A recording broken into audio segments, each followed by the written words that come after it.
Here at Everett High School, and I'm just going to tell you, like, I'm barely holding the emotions together to see what's happening in this space today. So thank you for the legacy that you have established for our current generation. By the way, you've built community and collaboration and have laid this great foundation. I am so excited that our 20 kids that were here greeting you tonight get to see the power of being part of the Everett High School community. So thank you for joining us to celebrate one of the most amazing human beings. And you know, I've thrown a lot of parties and usually no one shows up at my parties. So thank you for showing up. I don't think it was for me, I think it was for Larry O'Donnell. So let's just start by recognizing Larry today to start. Larry O'Donnell.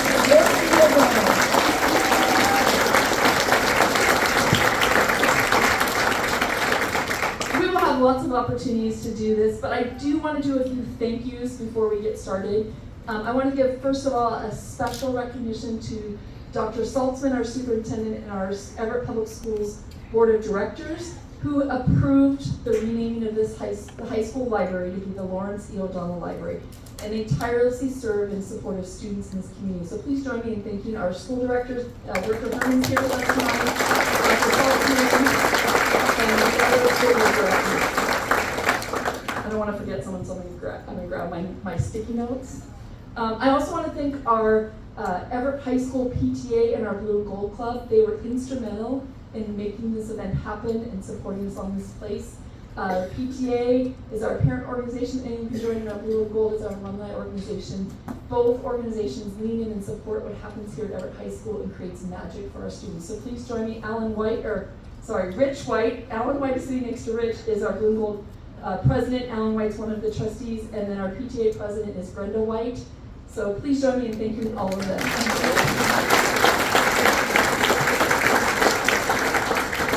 And then a special shout out to our planning team that made this event happen and was working behind the scenes to let this event happen. First of all, Brenda White, and then our amazing librarian, Deb Payne, and I don't know where she's running around hiding there in the back, who has built this amazing space. Our paraeducator support in the library, Arlene Tucker, who's not here tonight, our office manager, Joanna Chavez, and all of the people who leaned in to give us pictures and photos and have this memorabilia here tonight to be able to really celebrate and recognize Larry and his legacy. So please join me in thanking the planning committee.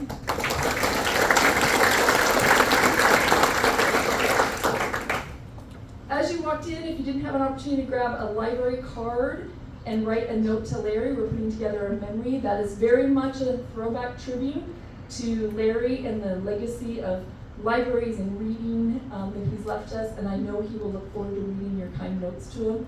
So feel free to take that opportunity at the end of when we're done here to write it, take it with you, drop it off at the school office. And then if you didn't notice as you walked in, there was a sign on the door of a photo of the mock-up of the new signage that should be installed this summer. At the very front as you walk in the door of the Lawrence E. O'Donnell Library. And as you walk in, there was a bookshelf of local history, some of Larry's books, and a mock-up of the tribute to Larry that will be permanently installed in our library. So for generations to come, the next 100 years, they'll see and learn about who Larry was as a man, as a person, as a human being. So please be sure to check that out if you didn't. And with that, I'm actually going to get off the stage because I'm not why you're here, but I have a few people that I worked with Larry and have been invited to share to help us hear some of the highlights of Larry's life, of his many, many years of service in our Everett community, Everett Public Schools, and then his love of Everett High School.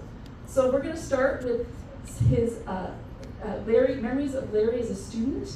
And I'm sure this is another person who needs no introduction, but I believe that we have 3 people that started kindergarten together.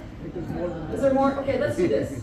See, I can't keep you all straight. If you started kindergarten with Larry O'Donnell, Jerry Soley, Henry Newton, can you raise your hand? How many of you are in it? Kindergartners, stand up. Let's us recognize all of those people. Class of 1965. So with that, I'd like to invite Henry to join us in the mic to share a few words of information about Larry as a young person.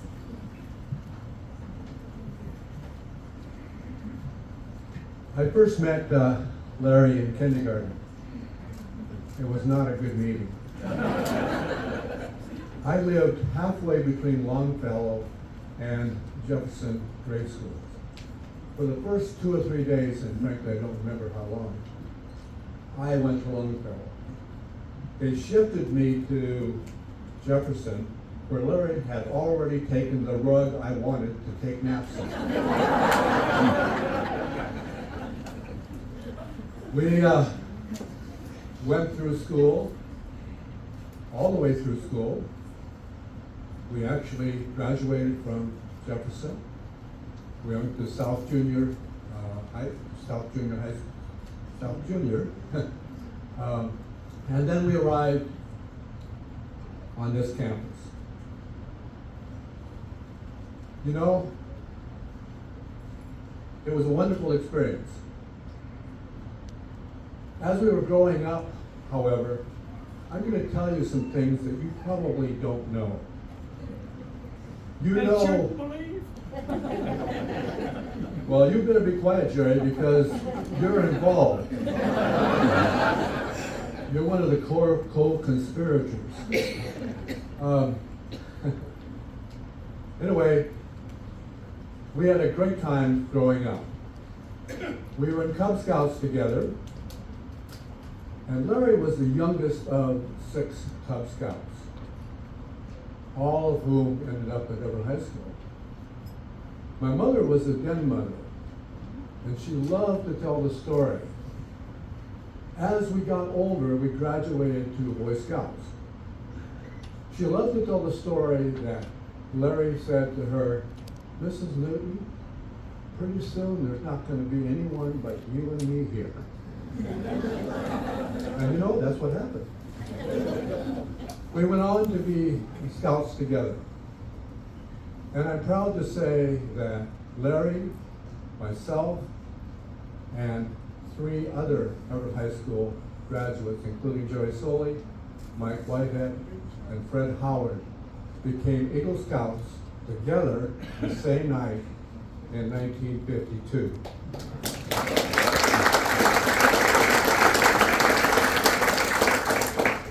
Although I will admit we would never have made it but for our mothers. The things that I remember in high school, and recognize that that's a long time ago, but I do remember Larry being a dancing cowboy in the production, Everett High School production of Oklahoma. And all I can say is, I'm glad he went into education. But Larry's a good student. We graduated on June 8, 1955. Larry and I were both commencement speakers. This, I want to tell you, I'll bet Larry, because of his unbelievable memory, can tell you exactly what he said that night. I can't remember hardly anything, although I remember it was very hot. So, and not only that, I'll bet you have a copy of your speech somewhere. That's mine too. So, but that's kind of our education.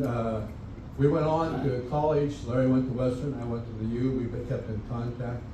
We were in our winnings together. We did things together. We remained friends. We ended up both being presidents of Everett Rotary Club, who, by the way, just recently provided up to over 300,000 scholarships for this community, for this high school and the other. And I'm proud of that.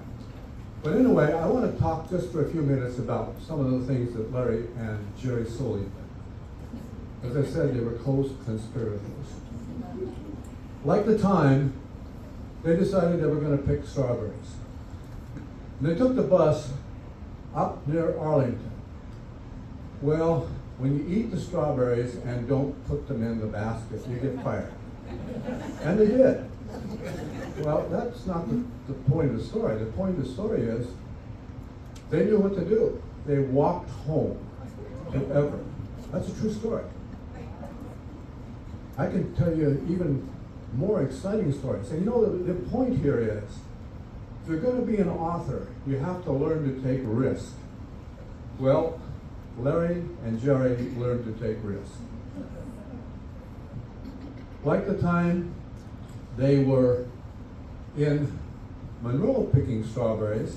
Well, actually, they never picked. They arrived on the bus, and they looked at each other and said, you know, I don't think we should work today. Let's walk home. So they were walking home along the Snohomish River, and they saw this big log. And they thought, you know, it's a long ways. Why don't we ride on the log? And that's what they did. But the problem was they didn't figure the current of the river. And they couldn't stop the log. Until fortunately, when they got down towards Everett, the tugboat captain rescued them. And my understanding is he had a few choice words for you. Is that correct? Third story. The third story involves another Everett High School graduate, I didn't see him here tonight, Mike Whitehead. And Mike and folks had a place at Priest Point, and they had a boat, about a 12-foot rowboat. Well, Mike, Larry, and Jerry decided they were going to go on a boat trip. So they got in a boat with an outboard motor. I don't know how big it was, but probably not very big. They went down to Seattle, through the locks, camped out somewhere down by Lake Washington. Then they were going to come home, and they thought, well, you know, let's go over to Bremerton. So they went over to Bremerton, and then they came back. That's how you learn to keep involved and do things with a risk. So, you know, it's been a wonderful friendship, and I'm going to ask for everyone who graduated from Everett High School in 1955. I won't ask you to stand, but please raise your hand. Look at that.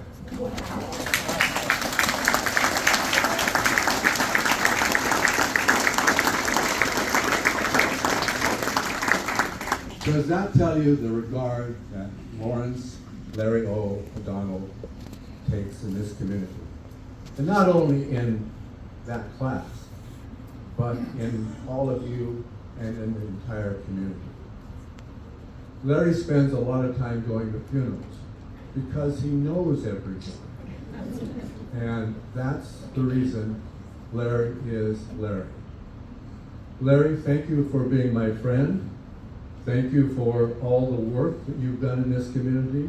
Thank you for being the community historian. Thank you for being the author. And by the way, if my memory is correct, I think you wrote 2 books on Everett High School. One on the history of Everett High School and one on the history of athletics in Everett High School. And I never wondered why you didn't mention me, even though I wasn't a very average football player. Yeah, I have 1,000 pages. I could have got you. Thank you, Larry, for everything you've done.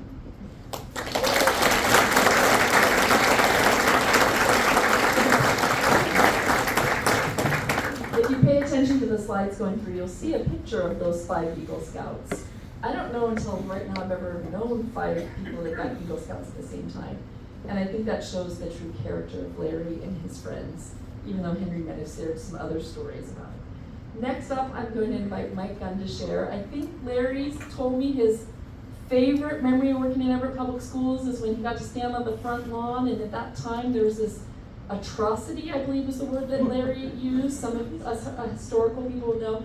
And Larry was instrumental in helping get that knocked down and restoring Old Main to the beautiful building that it is. You want to know a little bit about Larry as an Everett Public Schools employee, and there's probably no one better that if you look at the picture of the excavator that was knocking it down, standing next to him was a district employee, Mike Gunn, who's retiring in June of this year. And so Mike's going to be able to share with us a little about Larry's time in Everett Public Schools. Mike. Thank you, Kelly. So I remember that day. We posed for a number of pictures. Another person that was in the picture was Dr. Paul Shunnison, who is in our audience tonight, and Larry O'Donnell and 2 or 3 others. One of those memorable days. One thing I remember about taking that building down was the building that was, well, it was an addition that had been constructed, I think, in the 60s, right in front of the main building. Totally different architecture. It just looked totally out of place. And I'm an architect, so. But I always worried that somebody in the community was going to complain, why are we demolishing this perfectly good building? I think in the whole time that we went through the process, I received one complaint, and that was it. So I'm guessing that many of the family members here have heard a lot of stories about Larry, and I'm going to get a little bit more serious and kind of cover some of the history that I know of working with Larry. But there was one story that was shared with me just earlier this week by Dr. Betty Cobbs at Woodside. She is also retiring at the end of this month. She's been here with us 51 years in education. Amazing, a lot more than I have. But she shared a story. She worked with Larry beginning in I think it was the early 80s as principals. But she shared a story that she heard from Larry one time about him when he started kindergarten, and I assume this story is true because Betty told it to me. She said that Larry was so nervous meeting his kindergarten teacher for the first time. He went up to her and he kicked her. That was his way of expressing. Okay, so now it's confirmed. He's not doing this. And I also have to say that seeing the support and the number of people here who went to Everett High School, I have to say I did not. Graduated from Mount Lake Terrace High School.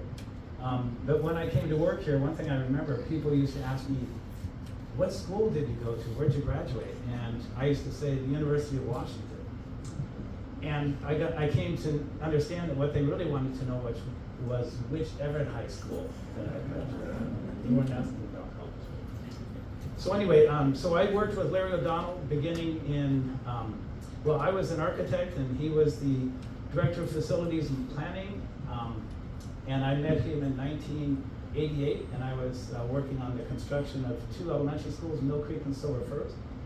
Larry was the director of facilities and planning, and what I remember from that time was that he was a little bit, I think, out of his depth.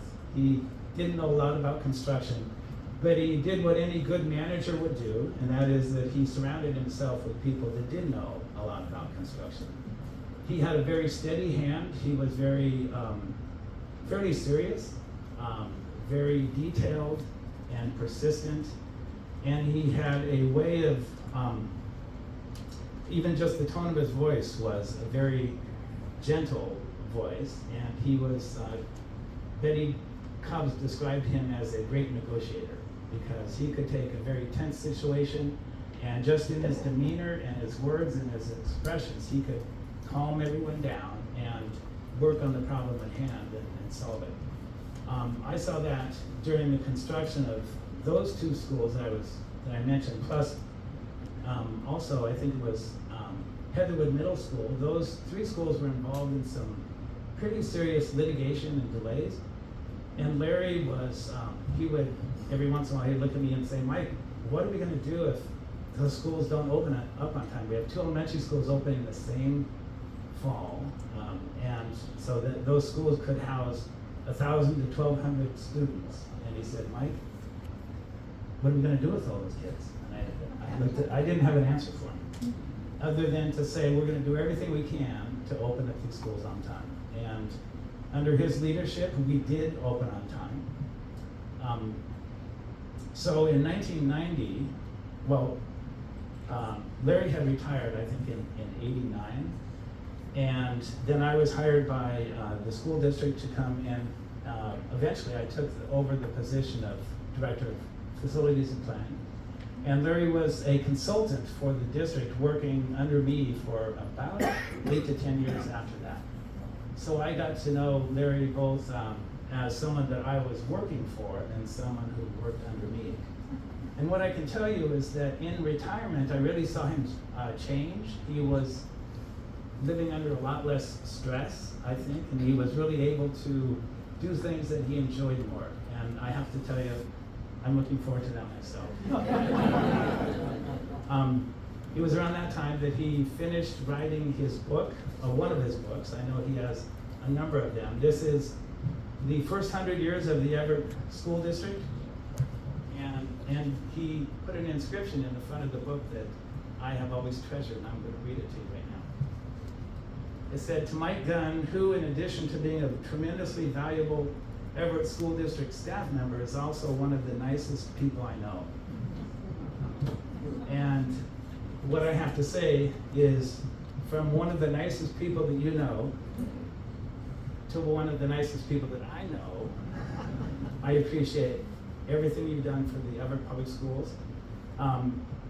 I've also come to appreciate, as I've gotten older and near retirement, the value of storytelling.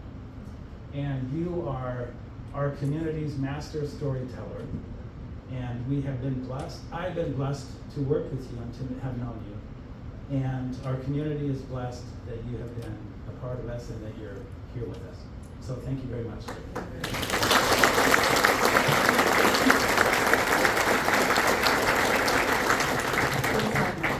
Talk about legacy. We didn't even really highlight the hundreds and thousands of kids. One of my favorite pictures is you'll see one flying through at Whittier Elementary School, and Larry's principal reading to, I'm guessing they were first or second graders that age. And to think about what a gift of storytelling he had and what a gift he must have given to those youngins that time. So what a gift he has been to educators, as a mentor to people, and to all the young people in our community. Next up, there's someone that probably in this crowd doesn't need much of an introduction. Is it 63? I don't want to get it wrong. Is that right? Okay. As a principal here who also did not, graduate from Everett High School, I will tell you I've come to learn you introduce yourself. When you introduce someone from Everett High School, you always include their class. So, Jack O'Donnell, Larry's, younger, let me get it right here, younger brother, and partner in crime around telling the story of history in our community, is going to share a little bit about Larry as a historian and as a family man. So, Jack O'Donnell.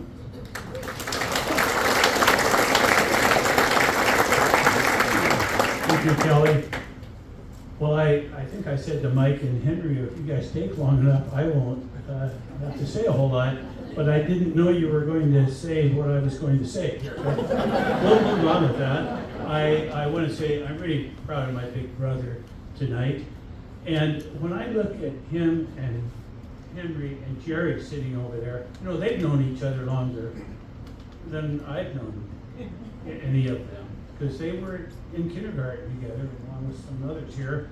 And so I grew up knowing these guys over at 3625 Colby all the time. Jerry lived just 3 blocks north, and Henry not much farther over on Oak. So they were a part of it. And I was there the night that those guys and Fred Howard and Mike Whitehead got their Eagle Scouts, which was the point that what a role model he was for so many people, but especially for his little brother. And I was there the night that Larry and Henry gave their commencement speeches, and there's a picture of them rolling through here. I believe that the night of the graduation. So, that was fun too. But anyway, and then the whole class of 55. Well, Kelly mentioned the class of 63, so I'm going to go off script. Way with my 63 classmates that are here. I know there's a number of you. Thank you for coming. Well, after his time here at Everett High, Larry went on to Everett Junior College for a year and graduated from Western Washington College of Education. It was Washington State College when I was there, and now it's neither one of those names. He returned to his hometown that he loved, and he served public schools for 30 years in Everett. And raise your hand if he was a teacher, a counselor, or an administrator to a school you went to.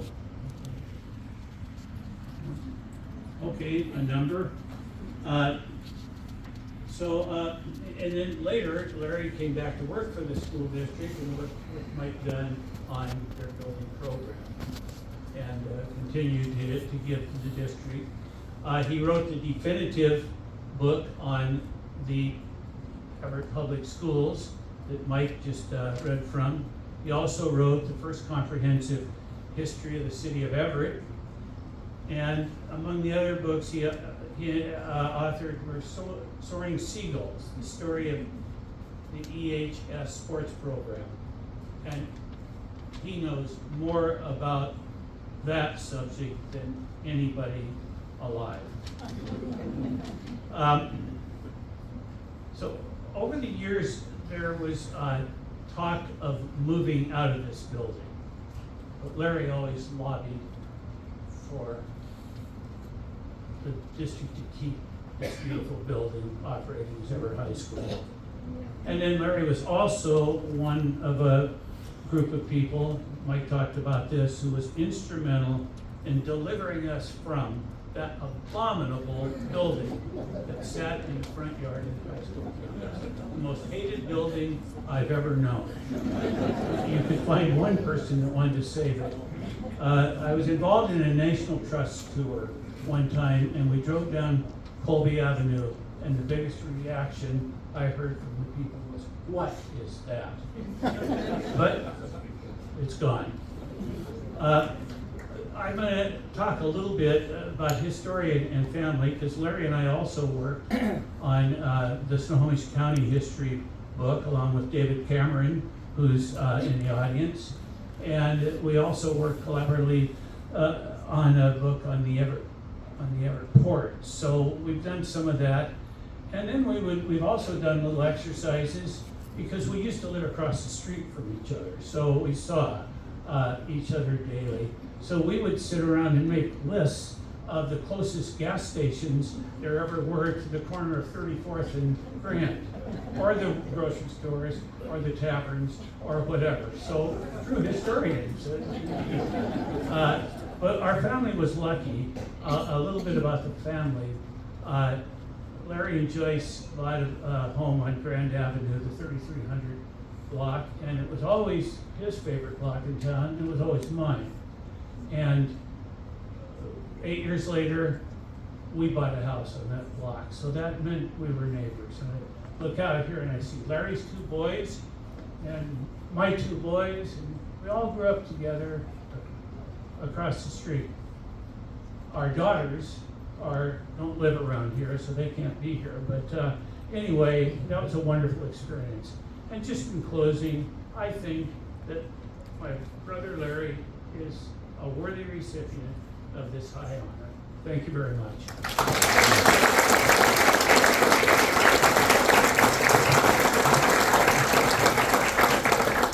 A great man is a great family man. If you're a member of Larry's family, would you just please stand so we can recognize you as his family? Thank you so much for being here.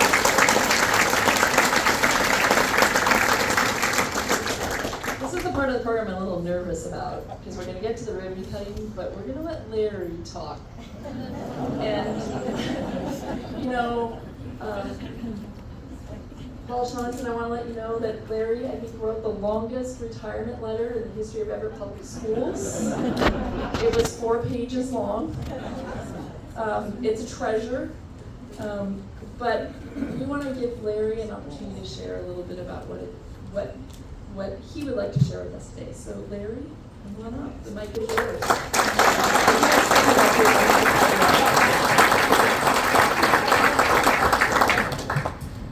I can only find page 1 of my 17-page speech, so you're in luck.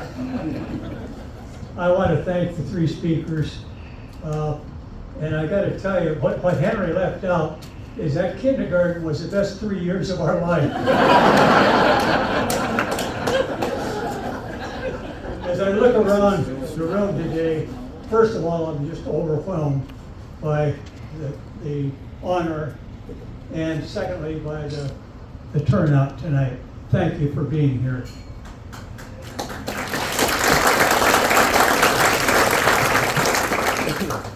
Kelly took a bit of my stage here. by having the family stand up, but I did want to mention that one family member isn't here. I think most of you know I lost my wife Joyce a little over 2 years ago. But I will tell you this, she was an adopted Seagull, even though she graduated from Battleground High School in 1955. And when our kids were here, she was one of the best supporters that Everett High School had. And I want to say, when you look at this crew, there's another, one of my offsprings missing, and that's Jody, and she teaches for the Department of Defense in South Korea. When this group was standing, come on, stand up once again, because I want you to see 3 generations of Everett High School graduates.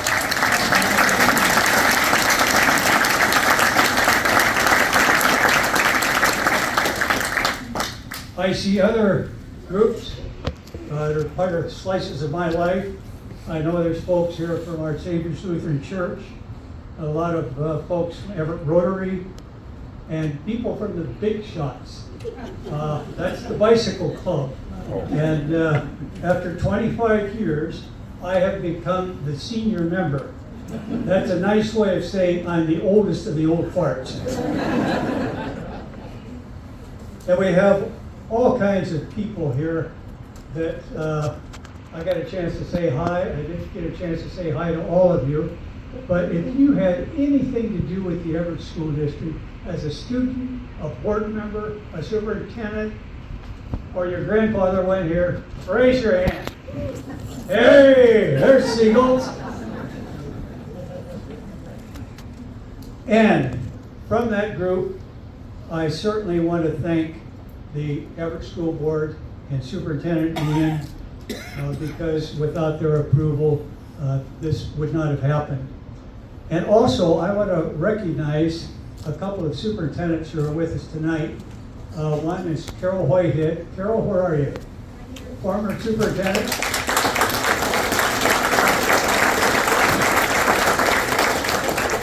And then the guy who was my boss, and I never had a better boss, and he and his wife now live at Washington Oaks, and he and I were involved in selling that building to the group that made it into a retirement home. So, sitting down right over here, Dr. Paul Shunnison.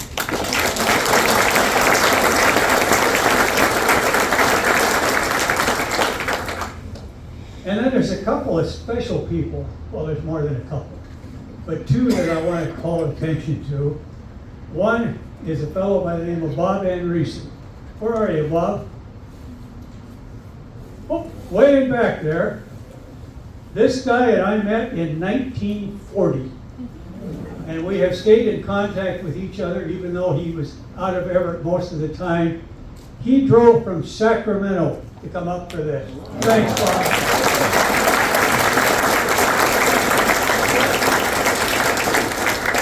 And then I would have to recognize Jerry Soley. And I was a little scared when Henry started telling that, but thank God you left out the best ones, Henry. My wife would let me do it. Jerry and I have been buddies since those kindergarten years. As Henry noted, we got our Eagle Scouts together, and Jerry and I were best man in each other's wedding. And I got to tell you, if you've ever had Jerry Solon as a friend, you know you've got a friend for life. He is the greatest buddy anybody could have.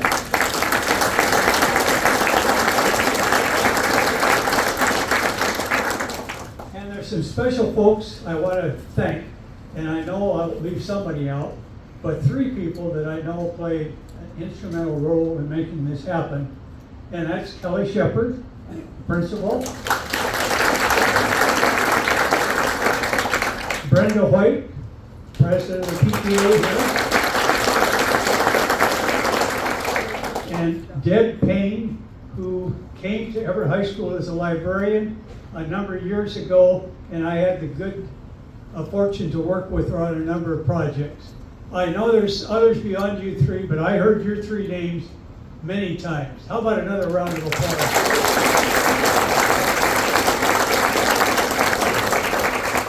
One of the things I have discovered, there is another school that has been named for an Everett School District person, and that's Hawthorne School. And the person is Shirley Wolfel. And Shirley was the first African-American teacher hired in the Everett School District in 1965, spent time as a teacher, was a principal, and then led the Everett School District into a program where we really started to respect the minorities in the school district. So if I'm joining ranks with Shirley Wolfel, I'm in good company.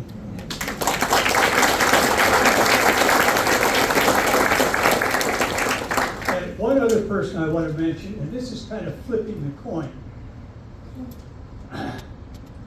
The Everett Public Library is one of my favorite places, and I had the good fortune to be chairman of the trustees for that institution.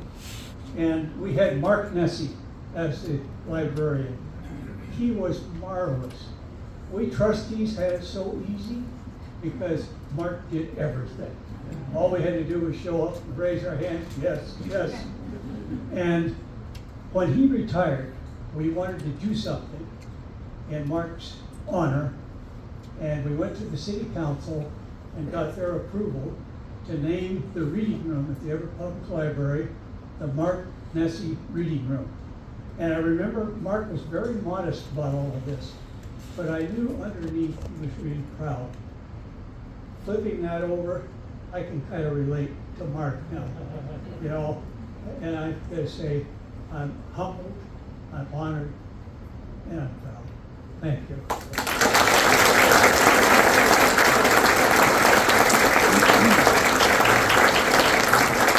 And I did want to say that Mark's wife, Kathy, is here. Kathy, where are you? Yeah, right back there.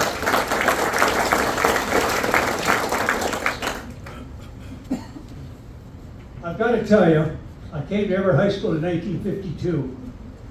125 pimply-faced little guy. And I knew they called this a school of champions. And I discovered that fall why they did. Everett had a state championship football team in 1952, and in that they had two backfield guys that were both named All-American. And one's deceased, that's Chuck McIntyre, but the other one is here tonight, Wes Nelson.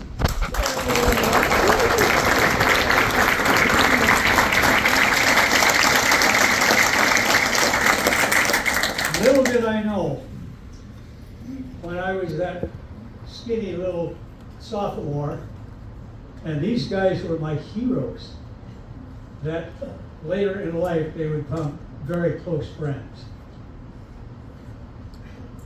I also I get interested in little things about history, and started preparing a list of people from the Everett School District who have places named for them. There's all kinds of them. They range from Vern Hickey, who played football in 1920 for Edith Bagshaw. If you go to the University of California, Davis, you'll find the gymnasium on that site is named for Vern Hickey, who became the athletic director of the school and the mayor of the city of Davis.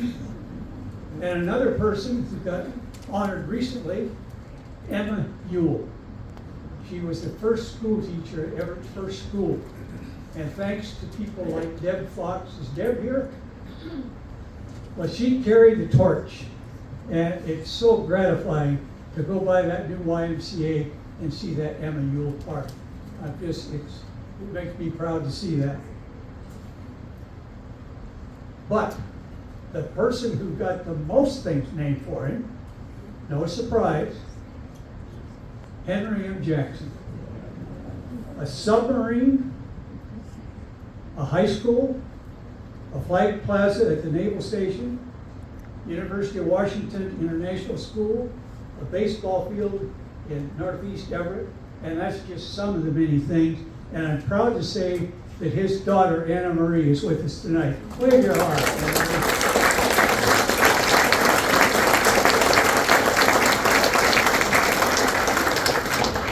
And I also discovered I will be joining two of my classmates that got names on buildings.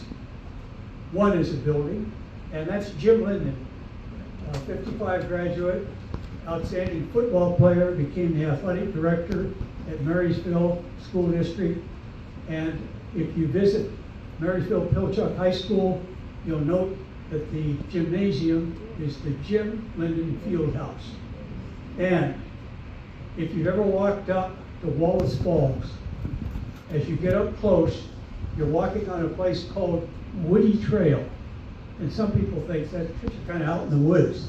The truth of the matter is, that's named for Frank Woody, another classmate of mine who was an outstanding state senator who got taken down by leukemia at the age of 40. And had Frank survived, I think he would have been a senator or a governor of this state. The class of 55, I won't ask you to stand up again, but boy, did I graduate with a good group. You know? In fact, when I came in, I was just in awe, not only of that football team, but these kids I'm in class with. People like Mary Morgan, outstanding artist. Bill Balka, Pulitzer Prize winner in music later. Annette Gary, who's here tonight. Where are you, Annette? Another outstanding musician who taught music around the world and came back here and taught choral at Everett High School. In fact, reproduced the Oklahoma, which had packed the house in the Civic Auditorium when we were students. Marion Benson, one of the first nurse practitioners in the state of Oregon. Tom Keating, an outstanding writer. Bill Prochnow, world-known author. We had other folks, but we'd be here the rest of the night if I named them all. But what a good group, and how fortunate I was to go to school with these people and have teachers, I'll name just a few, people like Marguerite Snavely. She is a legend here. Jack Bennett, and I was the spotter for Jack. He was the voice of the stadium. And I remember when I was graduating, Jack said, "What are you going to do, Larry?" I said, "Well, I'd like to go on to college, but I don't have any money." He said, "Listen, I went to college in the worst of the Depression. Here's how you do it. 1 quarter at a time. You don't worry about the end. 1 quarter at a time." Jack was right. Harold McNeil, the speech teacher. He got me into the debate class. And then he concluded, in fact, he told me, "You're a really lousy debater." And we were going to the state tournament, but he said they have a new category called after dinner speaking. And he said, "I don't think you can screw that one up too much, so I'm putting it." So I went, and I was so bad that I was good. And even the judges were laughing. I got first place in that state tournament. And if you look at the collection of trophies that are out here, the one that says CPS first place, that was the one I wanted after dinner speaking. And when I came back, poor old McNeil couldn't believe it. Laurie Thompson, marvelous teacher. And his wife was a librarian here. Ada McKenzie. Ada McKenzie made Shakespeare come alive. And I wasn't too eager to read Macbeth, but I'll tell you, she got us into that, and she just made it, about real people and the things they face in life. Well, I've probably gone on too long already, but let's see what I put down for my last statement. I wanted to talk about 3 things that I really have felt good about that related to Everett High. One was being a commencement speaker, because I knew the kind of talent in our class, and the fact that I would get selected to be one of those speakers really meant a great deal to me. Then, you've heard about this building that was in front. The Atrocity was the nicest name it was ever called. And that was such a glorious day. when we gathered together, watched that building get crunched down, and it was like an unveiling of this beautiful building, because I think this has got to be one of the most elegant high schools in and out of anywhere in the United States.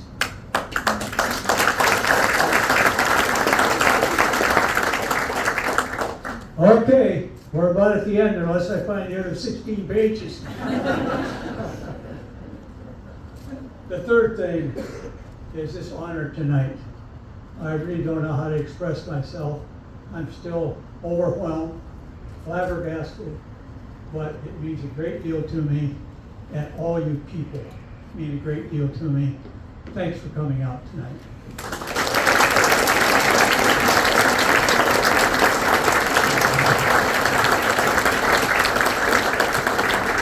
Now it's time for the part of the event that we're all waiting for is the ceremony cutting the ribbon. I'd like to invite our speakers to come up with Larry. We have a small pair of scissors. I asked for gold. They brought me crimson. I'm not really sure how that works. That's Cascade. I know.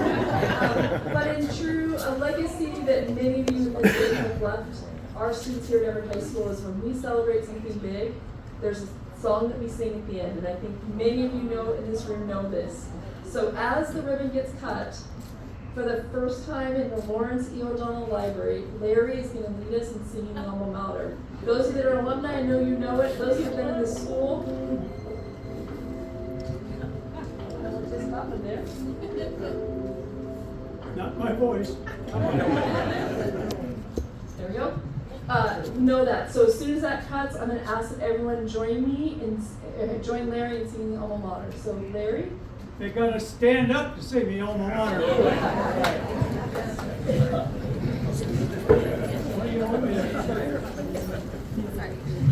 Got your cameras ready? 3, 2, 1.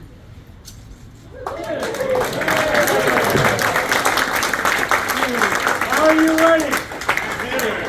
E-V-E-R-E-T-T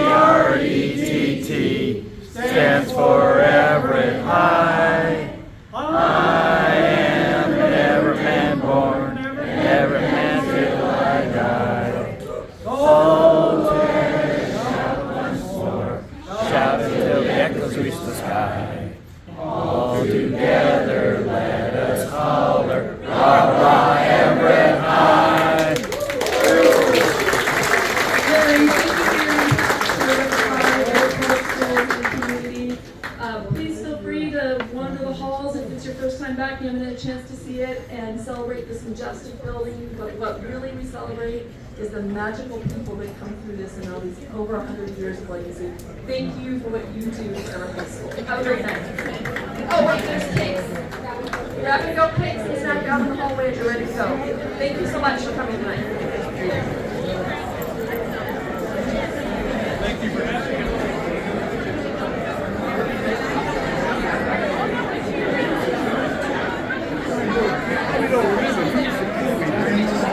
Broke my arm one time.